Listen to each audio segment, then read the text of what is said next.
भिवानी के NS school का मुद्दा जिस तरह से सामने आया उसके बाद पीटीए मेंबर के एक एक सदस्य ने हमसे मिलना शुरू कर दिया है। इस बार हमारे सामने हैं नीलेश सर।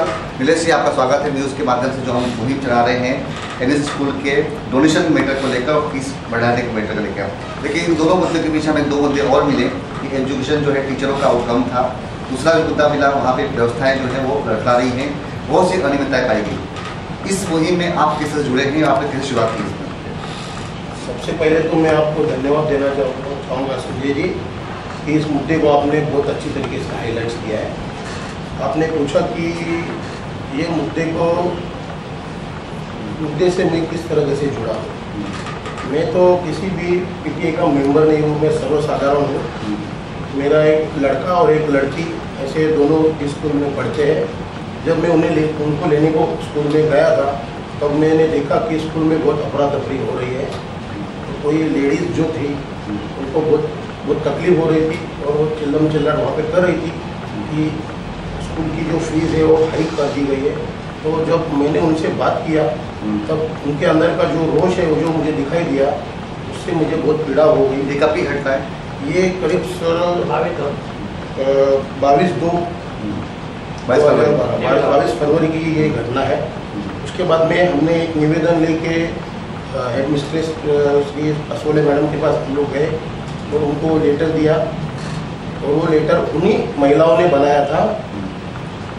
वो लेटर देने के बाद में हमने मैडम से उसके बाद में भी जाकर के मुलाकात की, लेकिन मैडम ने इसके बारे में कोई रिस्पॉन्स नहीं दिया। उसके बाद में जो हमने इस मतलब जो पेरेंट्स हैं उनकी डिमांड थी कि आप एक पेरेंट्स मीटिंग लीजिए। तो फिर हम लोग सब एक साथ जमा हो गए, वीरेंद्र जी, ये मितेश और 10-15 लोग। हम लोग ने इसका ये आंदोलन का नेतृत्व किया था। सबसे पहले तो मैं बताना चाहता हूँ कि इस आंदोलन का नेतृत्व करते टाइम हमने किसी भी पार्टी का सहयोग नहीं किया। सामने से पार्टी आके बताती थी कि हम कुछ मदद कर सकते हैं क्या। और बीच में जो इलेक्शन थी उस पीरियड में तो हमें कुछ पैसे का भी ऑफर दिया गया, इस आंदोलन के लिए आपको जितना भी पैसा लगेगा हम सामने से देने को तैयार है। लेकिन हमने 1 रुपया भी उनसे लिया नहीं। और जो इससे जुड़े हुए जो पेरेंट्स हैं उनको भी आप पूछ सकते हैं, किसी से भी हमने 1 नवा पैसा नहीं लिया है। और ये आंदोलन की शुरुआत हमने जब की है तब शिवसेना शाखा से की है। किसी पार्टी का उसी से मतलब नहीं है आंदोलन से। उसके बाद में सेकेंड मीटिंग जब हमने की तो गणपति मंदिर में की। उसको जो पालक है, अभिभावक है, उनका बहुत अच्छी तरह से सहयोग हमको मिला है और इस तरीके से हम आगे बढ़ते रहेंगे। और अगर स्कूल से अगर कोई भी जवाब नहीं मिला तो हम कोर्ट तक दरवाजा खटखटाएंगे। आपका जो एक मुद्दा था, सबसे पहला मुद्दा था फीस बढ़ाने का। उसके बाद जो दूसरा मुद्दा आया वो डोनेशन का। तीसरा मुद्दा आया टीचर के और क्वालिफिकेशन का। उनका जो क्वालिफिकेशन है वो मजबूत नहीं था। फिर पानी पीने का पानी, फिर पेरेंट्स को न मिलने देने के लिए गेट पे लगा ताला। इन तमाम मुद्दों को लेकर हमने मैडम से बात की। आपने पूरा टीवी प्रोग्राम देखा होगा। इन तमाम मुद्दों को आप उनके जो सवाल के जवाब हैं उनके ऊपर कोई टिप्पणी है आपकी? सबसे पहले तो मैं head mistress Shri Asole madam ji का तहे दिल से धन्यवाद देता हूँ उनको कि उन्होंने कहा है कि हमारा स्कूल किसी भी तरह का डोनेशन नहीं लेता है। ये मैसेज मैं हमारे पालकों को जल्द से जल्द पहुँचाने का प्रयत्न करूँगा और पालकों को कहूँगा कि हेड मिस्ट्रेस मैडम ने ही सब कैमरा के सामने सबको ये बता दिया है कि अपना स्कूल किसी भी तरीके का डोनेशन लेता नहीं है। तो प्लीज़ आप अंदर जाने के बाद में किसी भी तरीके का डोनेशन मत दीजिए और ये क्रिमिनल ऑफेंस होने की वजह से आप इसको मत कीजिए। ये मैं उनको बताऊँगा। और उनके जो जवाब है उन पर टिप्पणी है, तमाम जवाब है जो उन्होंने जवाब दिया है उसका दूसरा पार्ट अगर बोलने जाएंगे तो हेड मिस्ट्रेस है, इस तरीके के जवाब उन्हें नहीं देना चाहिए थे। जब आपने उनको जब सवाल किए, तमाम सवाल किए कि जो लेटर्स बाद में स्कूल में बच्चों लोगों को जब आंदोलन के दूसरे दिन जो लेटर्स बच्चे लोगों को दिया गया और उनको डरा दिया गया है, तो उन्होंने बोला कि मुझे इस तरह इसमें का मुझे किसी भी तरीके की तकलीफ नहीं हुई थी।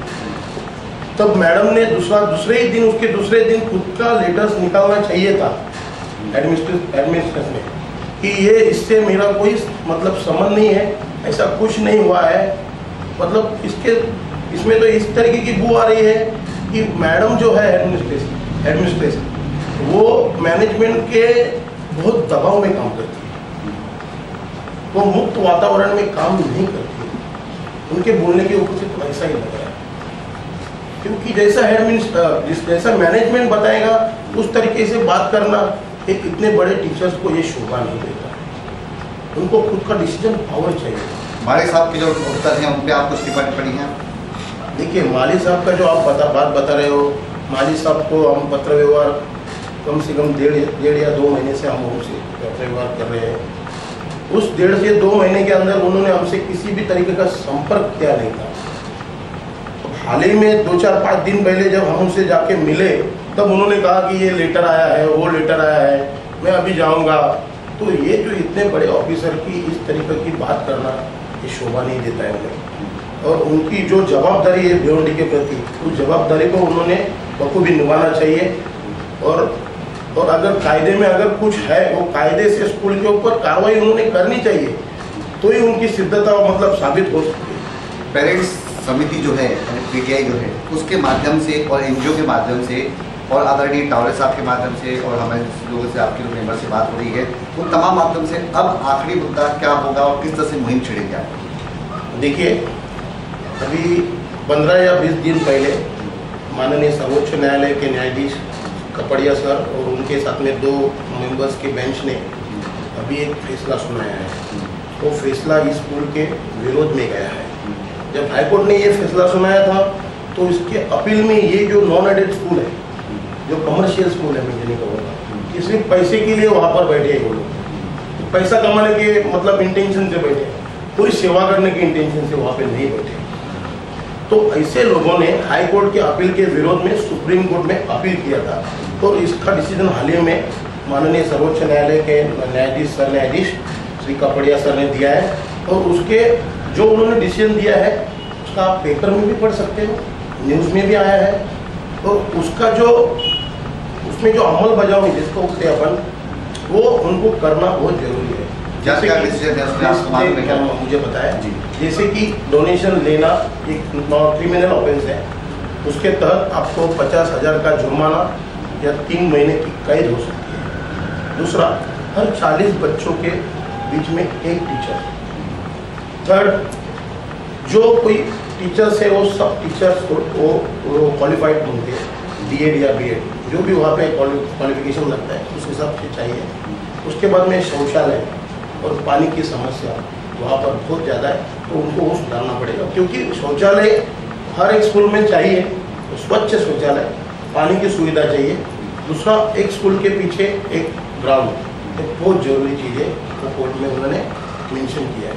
ये एनए स्कूल के जो चेयरमैन है माननीय श्री कमल किशोर जी हेड़ा साहब, वो जब कभी भी स्कूल की पेरेंट्स मीटिंग या कुछ भी फंक्शन होता है उसमें स्कूल के जो अच्छाइयाँ है वो बयान करते रहते हैं। तो मुझे उनसे एक सवाल है, तो निजी सवाल मत समझिए, कि ये स्कूल के जितने मैनेजमेंट कमेटी के जितने मेंबर्स हैं, जैसे कि डॉक्टर विवेक जोशी सर और गणपति हेगड़े सर, इनके जो बच्चे हैं, अगर इस स्कूल का इतना दर्जा इतना अच्छा है, इतना बढ़िया दर्जा है, तो उन्होंने उनके खुद के बच्चों को इस स्कूल में क्यों नहीं डाला?